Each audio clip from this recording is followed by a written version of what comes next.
Imagina. Imagina. Cada libro es un viaje sin límites. Temporada de libros. Coleccionamos historias.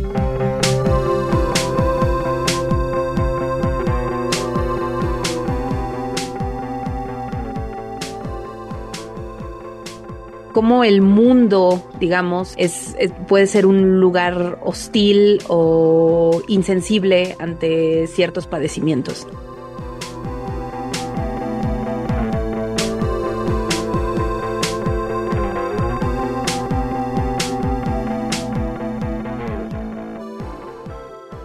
Bienvenidas, bienvenidos a Temporada de Libros. Qué gusto encontrarnos de nueva cuenta alrededor de la escritura literaria en nuestra lengua. Soy Verónica López García y en compañía de Daniela Hernández en la asistencia de producción, te invito a la conversación que tendré con la escritora Berenice Andrade Medina sobre Nadie recuerda su propia muerte, novela con la que obtuvo el premio Mauricio Achar 2024. La salud mental es uno de los grandes pendientes sociales, una deuda que se agrava si pensamos en el mundo rural. ¿La magia y la ciencia pueden convivir? ¿Qué pasa cuando las patologías mentales aparecen en comunidades en el campo? La autora mexicana de raíces oaxaqueñas, Berenice Andrade Medina, decide hacer un acercamiento literario a los trastornos mentales, a la mística mágico-religiosa y al suspenso que se vive en el México rural. Nadie recuerda su propia muerte es la historia de Gregoria, una mujer que vuelve al Istmo de Tehuantepec, al pueblo llamado Reforma de Pineda, donde nacieron su madre y abuelos, papá Chaía y mamá Poncha. Gregoria vuelve después de sospechar que se está volviendo loca. O se pregunta si acaso es que se está cumpliendo la maldición que ha atormentado a toda su familia durante generaciones hasta llevarlos a la tumba. ¿La locura se hereda como las maldiciones? ¿Existe una cura para las brujerías de nuestra herencia genética? Gregoria se mueve entre estas preguntas que atormentan a su familia, a los que se suman pérdidas y duelos, así como malos augurios del pueblo Reforma de Pineda y de sus habitantes.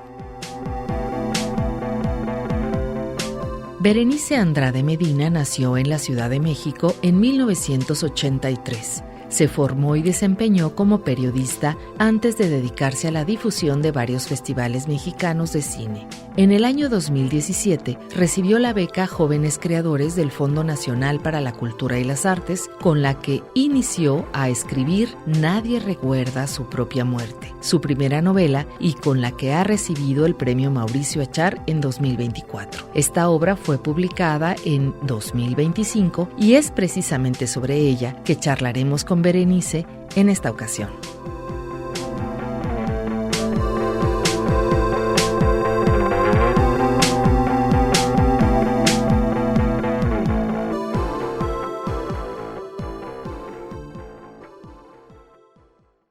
Con mucho gusto le doy la bienvenida a Temporada de Libros a Berenice Andrade Medina, esta escritora mexicana, quien ha obtenido el premio Mauricio Achar 2024 con su novela Nadie recuerda su propia muerte, que es precisamente sobre ella, sobre la que platicaremos en esta ocasión. Berenice, bienvenida, ¿cómo estás? Muy bien, muchas gracias por la invitación. Oye, pues en principio, felicidades por el premio, felicidades por este reconocimiento y por sumar a la narrativa actual en México, pues una historia refrescante que se sale de la Ciudad de México, que nos narra otros escenarios, otros caminos, con la riqueza que esto supone. Muchos caminos hay en Nadie recuerda su propia muerte y me gustaría iniciar por uno de ellos que atraviesa todo el relato y es el de la salud mental. Creo que su presencia presencia en nuestras ciudades, en las comunidades, pues es cada vez más evidente y creo que socialmente hemos ignorado las señales de alarma, nos hemos acostumbrado a la indigencia cuando muchas de las personas que están en la calle, pues sus razones tienen que ver con eso, decir, bueno, es él o la loquita del pueblo, ¿no? En comunidades más pequeñas. Hablemos de esto que pues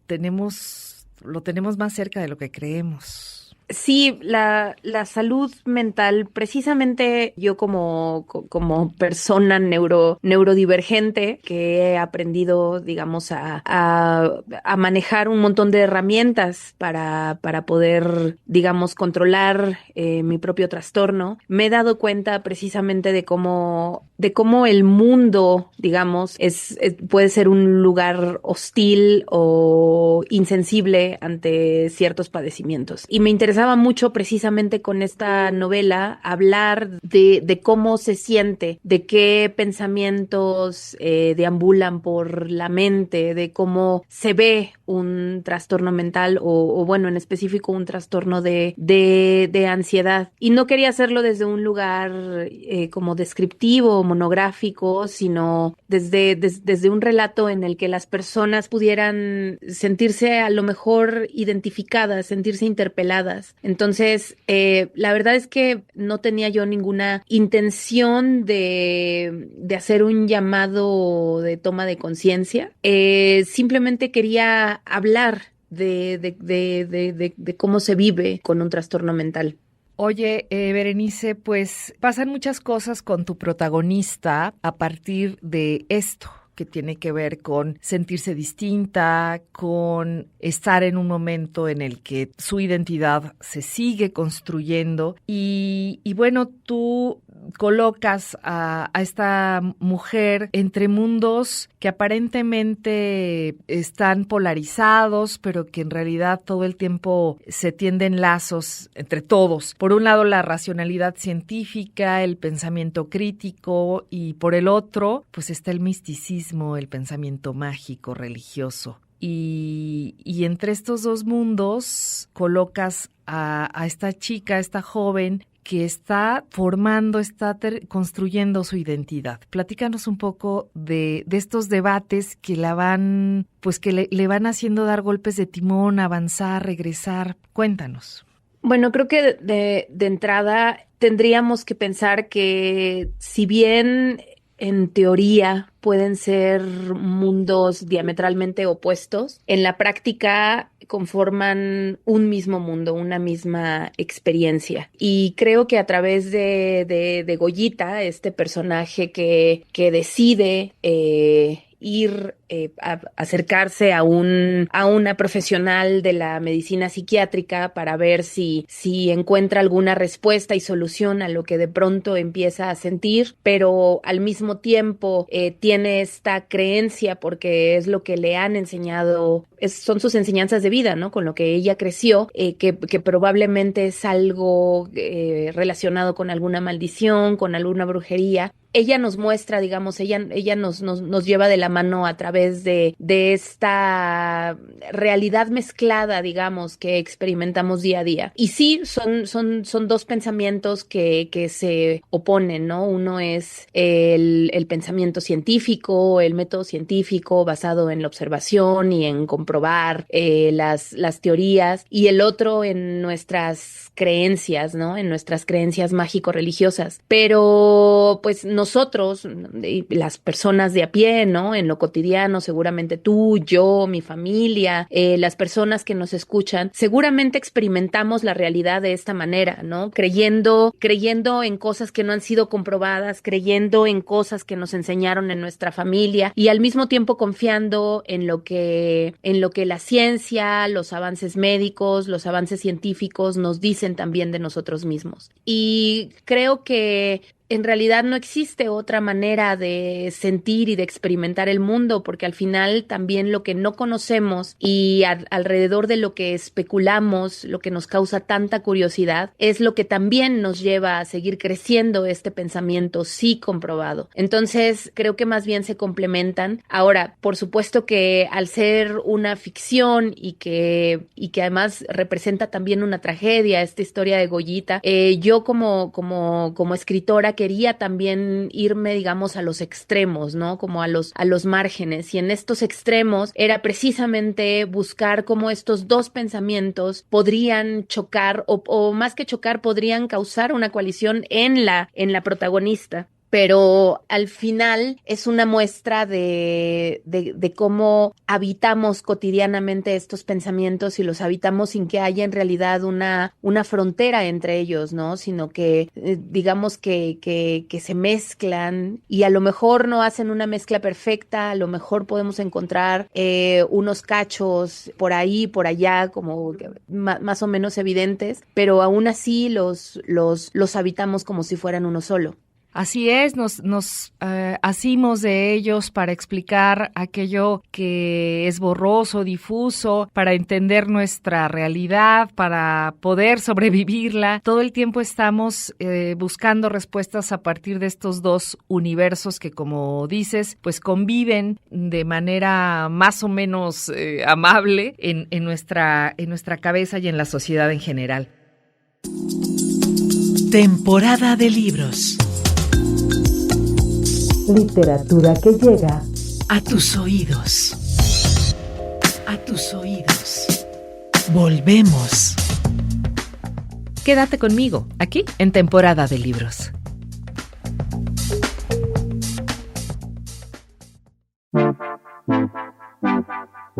Temporada de libros.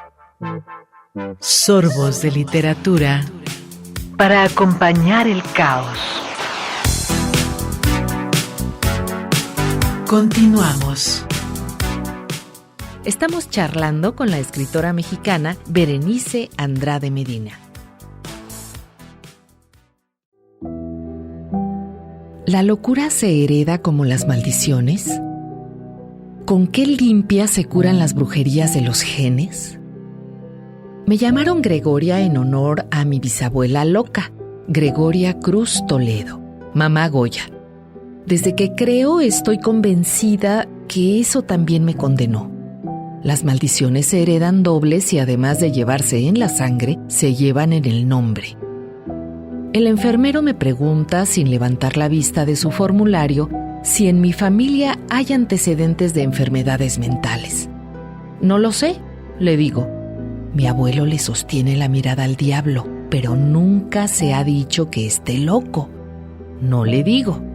En el pueblo decían que el espanto había vuelto loca a mamá Goya.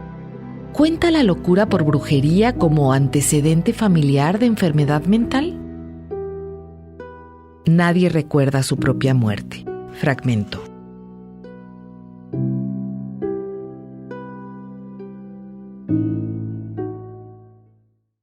Temporada de libros. Coleccionamos historias.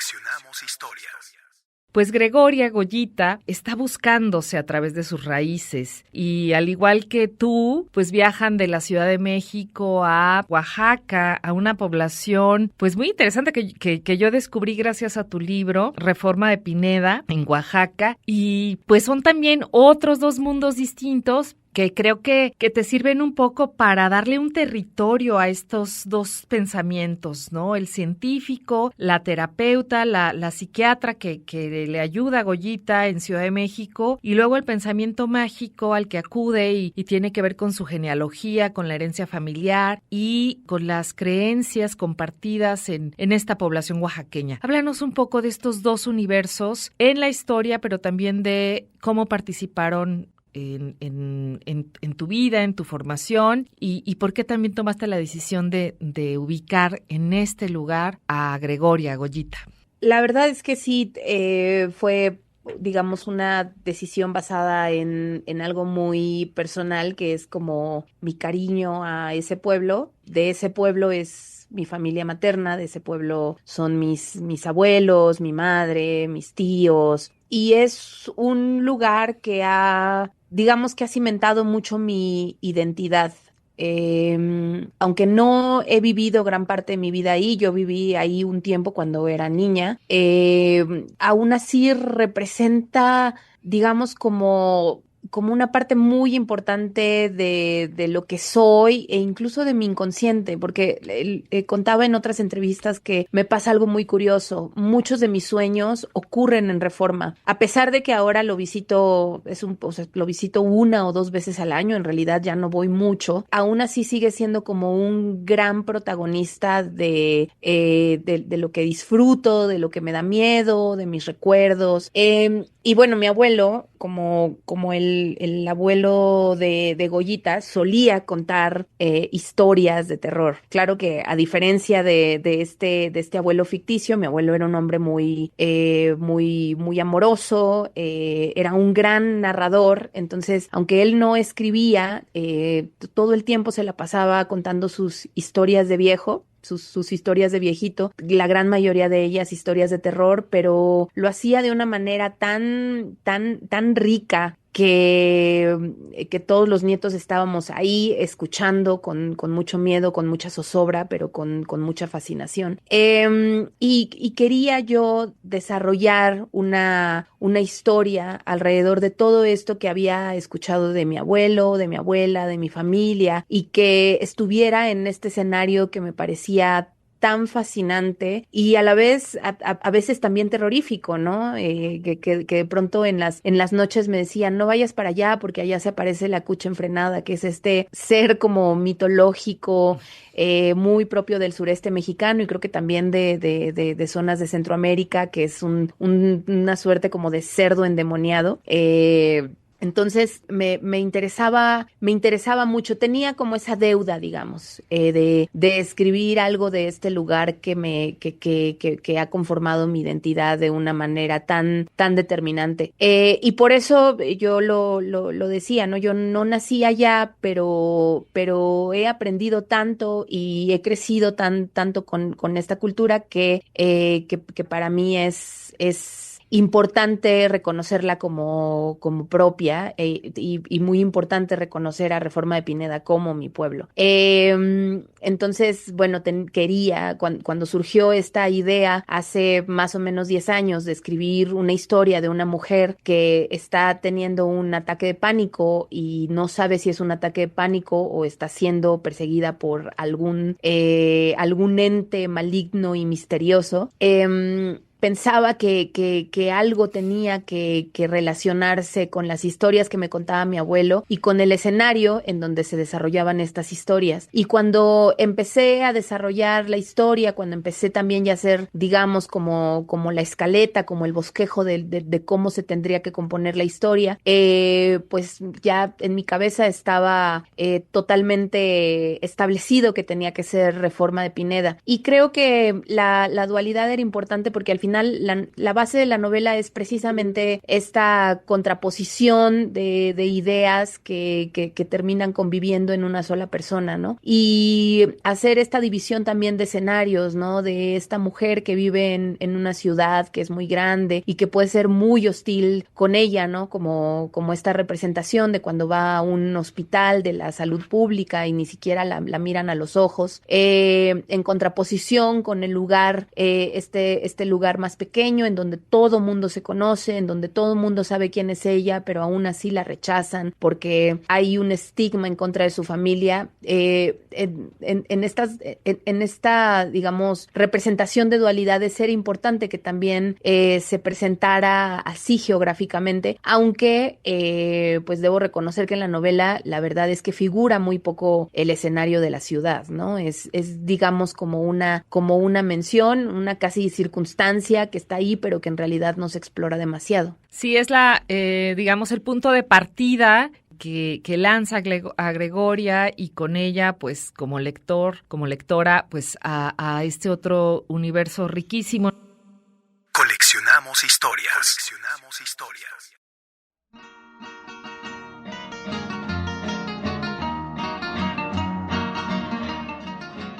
El trío itzmeño Xavicende interpreta Petenera.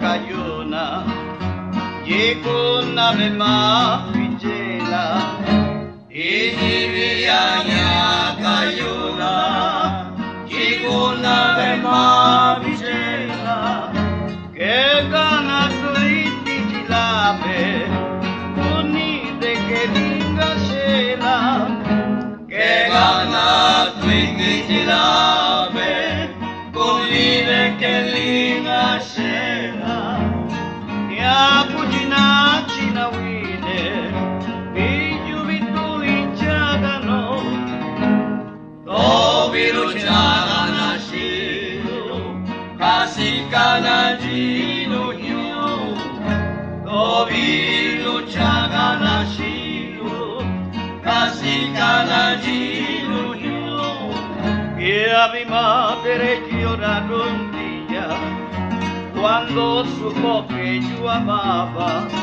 Vi a mi madre llorar un día Cuando supo que yo amaba ¿Quién sabe quién le diría Que eras tú a quien yo adoraba Después que lo supo todo La vi llorar de alegría Después que lo supo todo, la vi llorar de alegría.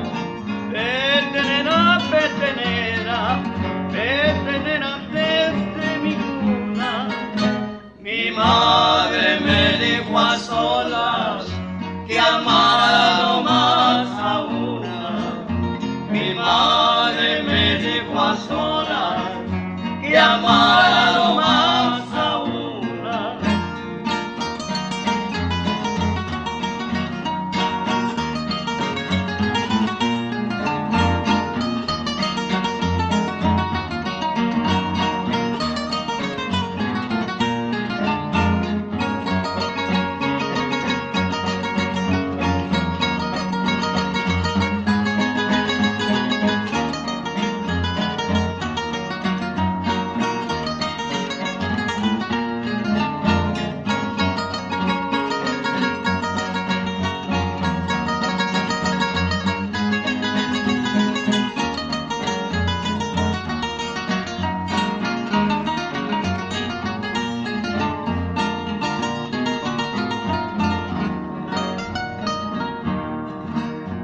Dani la chito asetia, chupa silipana tie.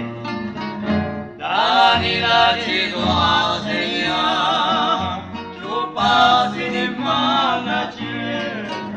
Shuna shilisio netia, dilakana jituna.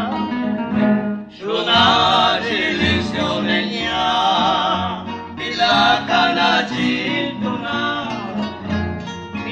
Kujina china wine Biju bitu inchagano Tobiru chagana shiro Kasikana jiro yo Tobiru chagana shiro Kasikana jiro yo 2 besos traigo en el alma Que no se apartan de mí 2 besos traigo en el alma que no se apartan de mí. El último es de mi madre y el primero que te di. El último es de mi madre y el primero que te di. Petenera, petenera, petenera, ¿qué haré sin ti? Me acuerdo de tus caricias y de los besos que te di. Me acuerdo de tus caricias, de los besos que te di.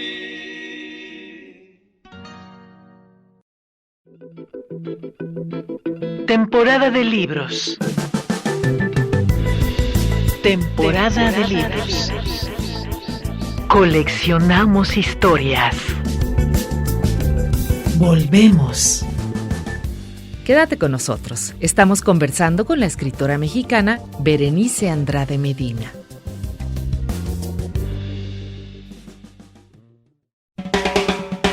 Voces de la literatura en nuestra lengua. En nuestra lengua. Temporada de libros. Temporada de libros. Continuamos.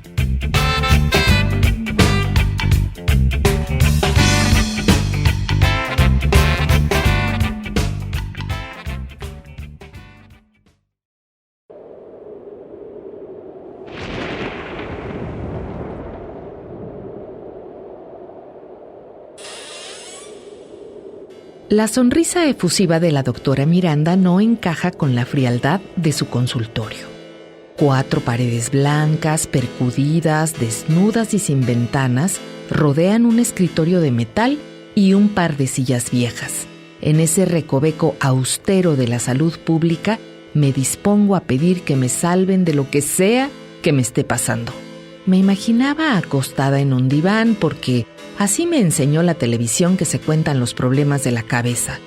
En cambio, incómoda, intento ajustar mi postura sobre una de las sillas mientras cuento casi todo lo que ha sucedido desde que el mundo comenzó a temblar y mi cuerpo inició su camino a la descomposición.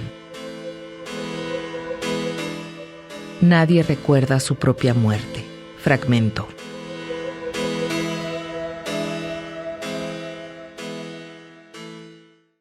Estamos charlando con la escritora mexicana Berenice Andrade Medina.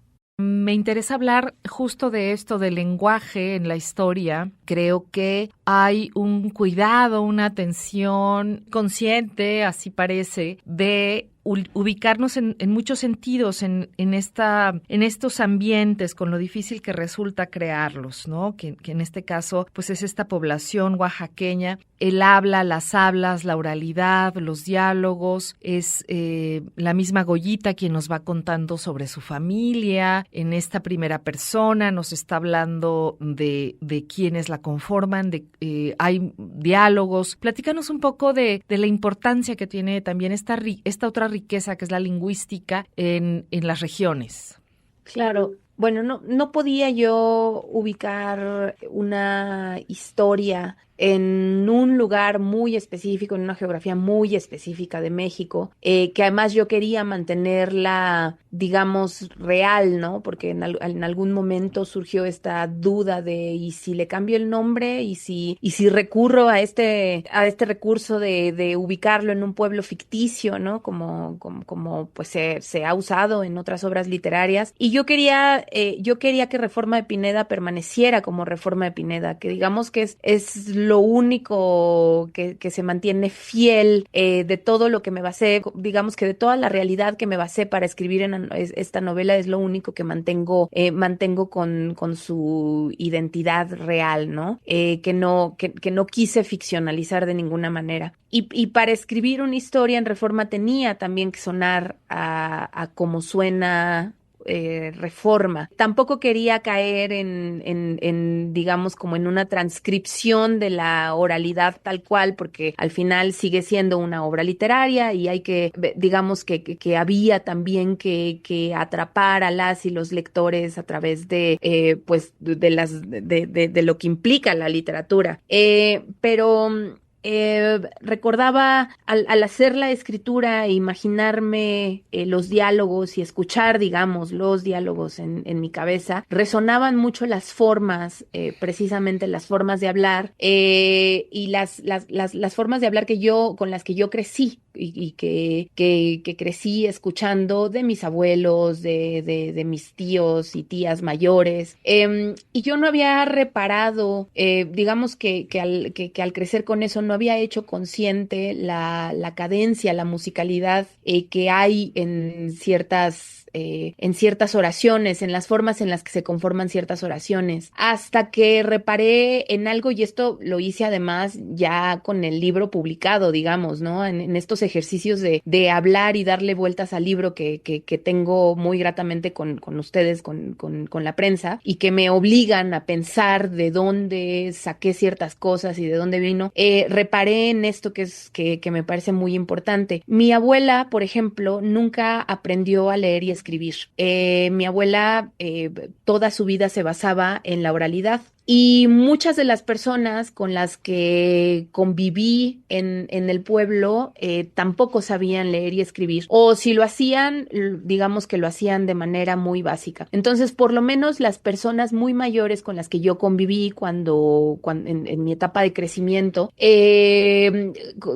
como personas que su vida se basaba totalmente en la oralidad, creo yo que se valían de muchas mnemotécnicas para, ya sabes, ¿no? Para poder recordar toda la información que no podían almacenar de otra manera. Y creo que de ahí se basa precisamente toda esa cadencia y esa musicalidad y esa manera de conformar las oraciones, porque es verdad, lo cierto es que, digamos que poniéndolo en palabras más burdas, mi mamá ya no habla tan bonito como hablaba su mamá o como hablaba su papá. Y yo, pues, para nada, ¿no? O sea, estoy muy lejos de hablar de esa manera. Y creo que no sé, no me atrevería a decir que logré recuperar del todo, porque aparte creo que no soy yo la persona que tenga que decirlo, pero de verdad que le eché muchas ganas en recordar y en tomar nota de cómo hablaban mis abuelos, de cómo hablaban sus hermanas, sus hermanos, o sea, mis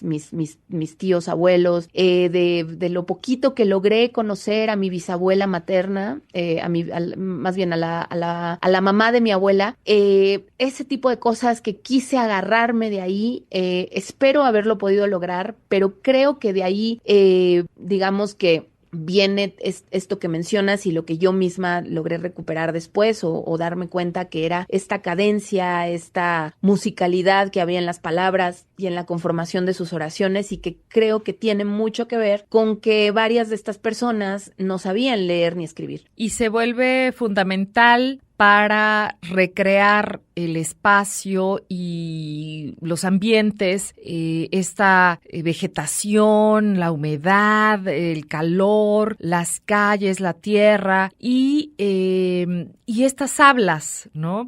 Finalmente nos dan este golpe de verosimilitud al lector, a la lectora frente a la historia. Está dentro de esto, pues, la familia. La familia es determinante en muchos sentidos y es importantísima en tu historia, en el relato. Es decir, no es Goyita sola que está buscando pues el equilibrio o está buscando una razón para sus malestares mentales o su desazón ansioso, sino también está acompañada de un grupo muy diverso que también le da otras explicaciones, le da otros caminos y le siembra temores, ¿no? También esta cosa de la herencia familiar, esta cosa de eso de lo que no podemos escapar, estos rastros de lazos que siguen permaneciendo y que Goyita enfrenta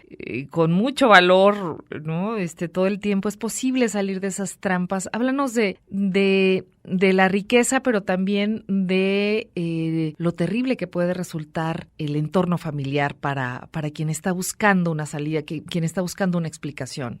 Claro, pues justo creo que esta es una historia de herencias familiares. De lo que, digamos, de lo que se hereda en la sangre, ¿no? De lo que se hereda como información genética, pero de lo que también se hereda, de las creencias que también se heredan, de los traumas, y de todo eso, bueno o malo, que puede construir identidades familiares y que puede destruir también vidas, ¿no? De manera individual. En el caso de estos personajes personajes es precisamente, digamos que a partir de posibles trastornos mentales no identificados, no diagnosticados y no tratados, se va construyendo una mitología que va marcando las vidas de todos los miembros que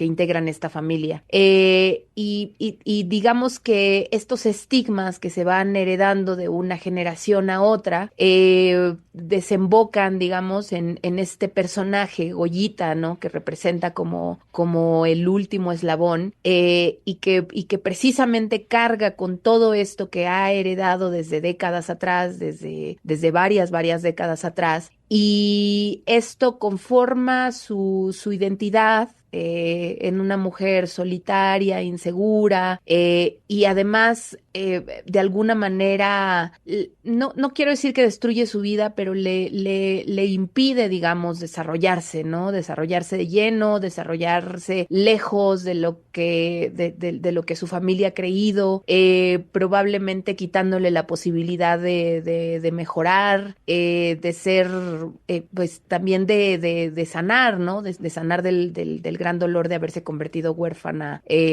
muy niña. Entonces, pues sí, o sea, creo que la novela habla precisamente de eso, ¿no? De las herencias familiares que nos pueden marcar la vida para bien o para mal. Así es, y vemos cómo Goyita y su familia en esta especie de grupo coral, pues van dilucidando eso que permanece en la memoria, en los secretos guardados, esos que cada familia pues va escondiendo o revelando de a poco lo propio.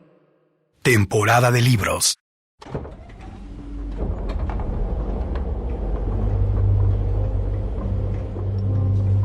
De niña aprendí que debo huir de la soledad durante las horas malditas del día porque el espanto pierde más rápido a quienes agarra solos. Correr de la mala hora es uno de los mandatos de mi abuelo que mi madre decidió descreer para hacerle caso al escepticismo que usaba, sobre todo cuando tenía discusiones acaloradas con él por alguna de sus anécdotas de fantasmas. Decía que los cuentos de mi abuelo eran historias de pueblo chico, figuraciones. Él le contestaba que ella no quería ver lo que estaba ahí, que se hacía pendeja en el puro claro. Pero a mí, el cuerpo me recordaba el mandato cada que su densidad ominosa me despertaba en la madrugada. El miedo se me metía por los ojos y viajaba licuado en la sangre, hasta que el cansancio me ganaba y me volvía a dormir. Mientras avanzaba el reloj y se iba haciendo de mañana, la certeza de la maldad se encogía y le iba cediendo lugar a la duda, y la duda al sueño. Así, en una vigilia angustiante, viví muchas de las noches de mis primeros años de vida. Mi adorada madre Julieta, que había estudiado un poco y que conocía mucho más mundo que mi abuelo, decía que eran terrores nocturnos que con el tiempo iban a desaparecer. Y entre las idas y venidas de los cuentos de papá Chaía a las dudas de mi mamá, lo que sea que me despertaba se diluyó en los años siguientes a mi inaugurada orfandad. Por muchos años abracé con recelo las explicaciones de mi madre muerta, pero ahora siento cómo de a poco las entrañas se me están poniendo negras. La maldición me habita. Me llegó la hora. Nadie recuerda su propia muerte. Fragmento.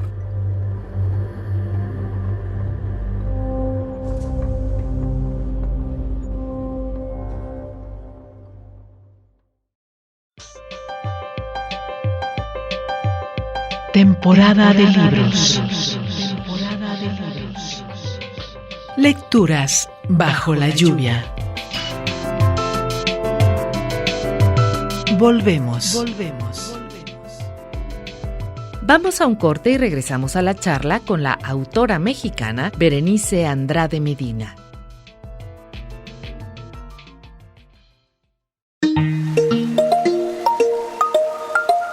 Temporada de libros.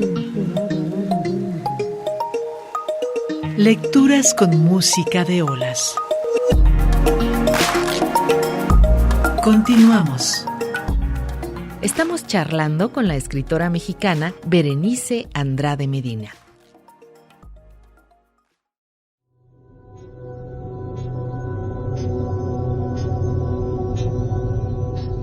Hasta la fecha, Goyita no les perdona a sus abuelos no haberle advertido desde el primer día que tuvo la mala suerte de nacer en esa familia maldita.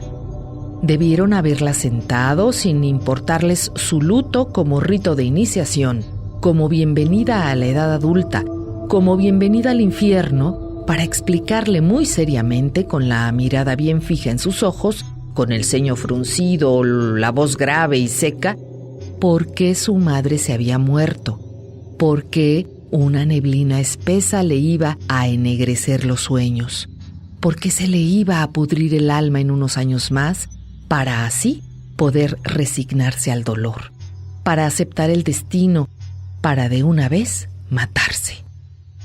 A ella nadie le dijo nada que le sirviera para prevenir la catástrofe, o por lo menos para esperar el chingadazo, como decía Papá Chaía.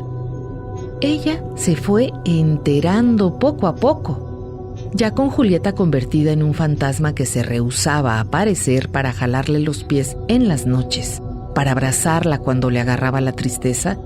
Todas las tardes y sus sollozos se confundían con el trinar de pájaros. Esos pájaros que volvían a los árboles porque la luz de esa parte del mundo se apagaba. Cuando la oscuridad, su pecho se llenaba de aire o de vacío, de algo hueco que no la dejaba respirar. Un piquete, un escalofrío, un susurro helado y muerte tras muerte le fueron advirtiendo de su destino. Su árbol genealógico estaba podrido y de rama en rama caída se fue dando cuenta de que había que cortarlo y de una vez quemar donde hubo raíz. Nadie recuerda su propia muerte. Fragmento.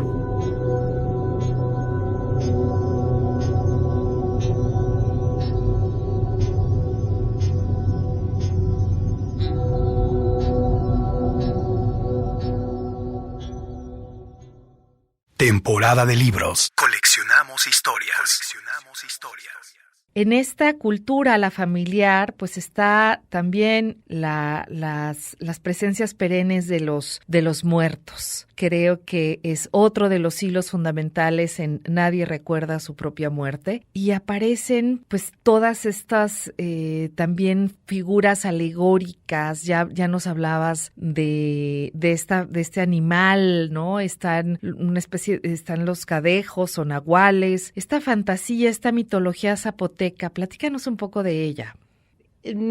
Igual mi acercamiento a todos estos seres, digamos, fue precisamente a partir de las historias familiares que yo conocía, que yo escuchaba, y quise mantenerlas de la manera como yo las conocí, como se contaba de ella en los pueblos. Sí me puse a investigar acerca de, obviamente no de la existencia, porque no podemos decir que existen, pero sí de cómo se creían que eran en distintas regiones, ¿no? Qué nombres podían tener, cuál era, o sea, cómo se mencionaban en alguna región o en otra, digamos, para comprobar, un poco también hasta para comprobar la ortografía, ¿no? Porque de pronto era, ¿y cómo se escribe la cucha enfrenada? O sea, yo la he escuchado toda mi vida, pero no tengo ni la menor idea.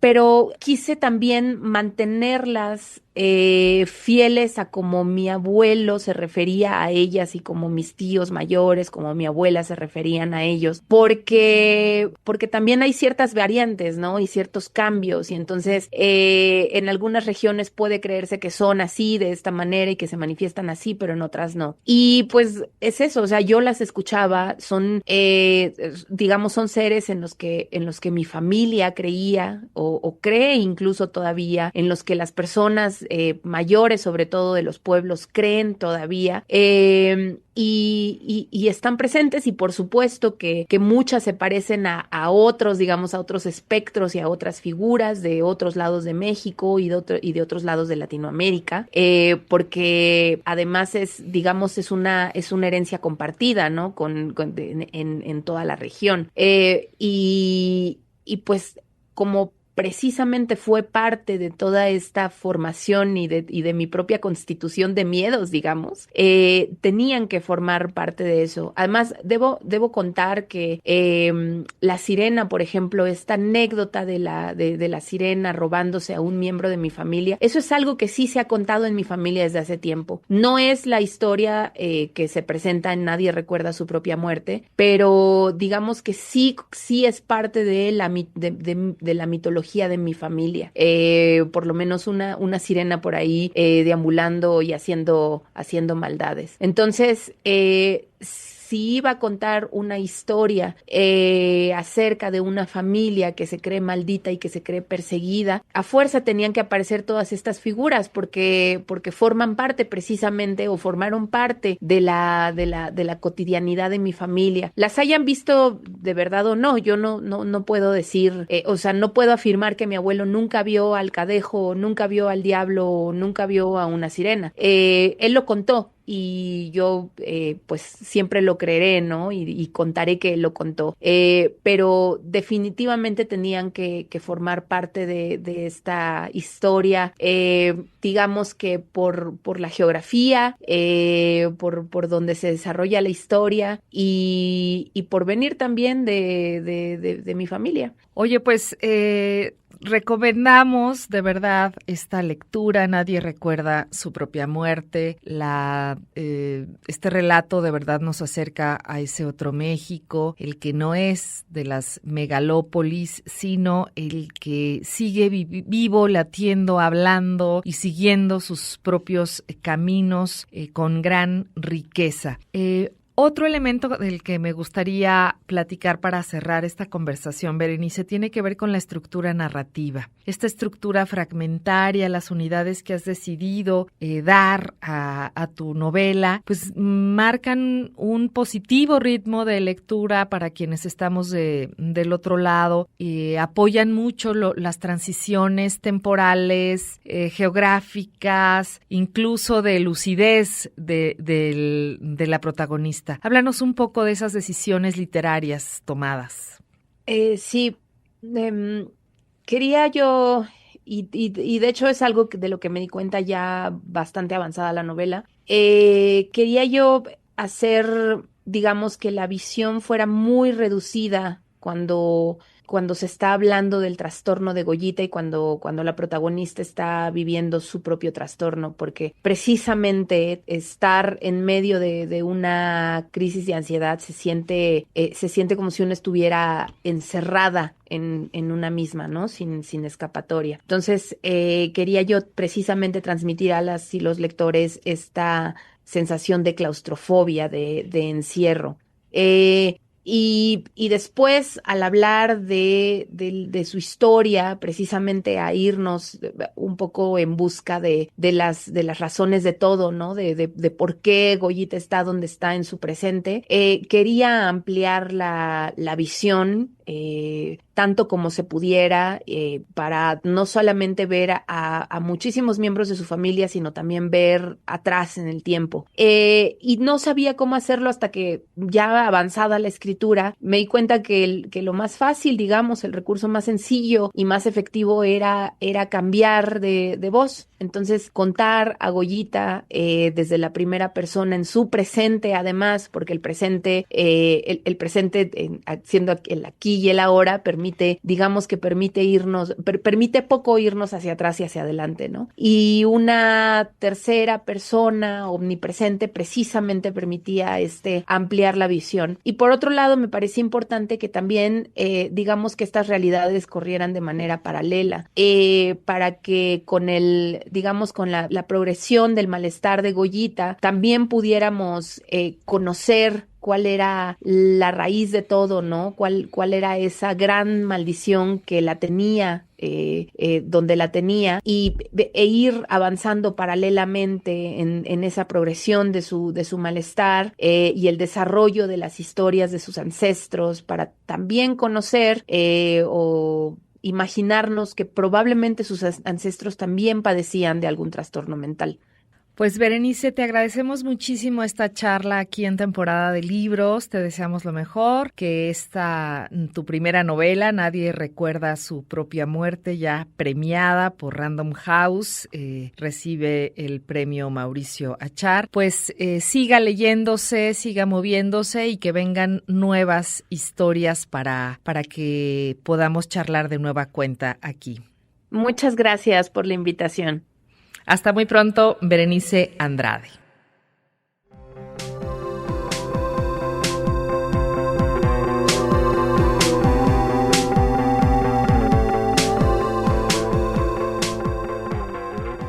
Llegamos al final de nuestro encuentro sonoro. Deseo que hayas disfrutado de esta temporada de libros y de nuestra invitada, la escritora mexicana Berenice Andrade Medina, con quien platicamos sobre su novela Nadie recuerda su propia muerte, con la que obtuvo el premio Mauricio Achar 2024 que otorga el sello Random House. Te invito a que cada viernes en punto de las 12 del mediodía nos acompañes en nuevos viajes. Puedes encontrar información sobre nuestro programa en la página de Facebook Temporada de Libros. Conéctate, síguenos la pista. También puedes descargar nuestro podcast en Spotify y en la página de Radio UDG. A mí me encuentras en Instagram como veronica.press con doble S. Soy Verónica López García y te deseo un gran día y mejores lecturas.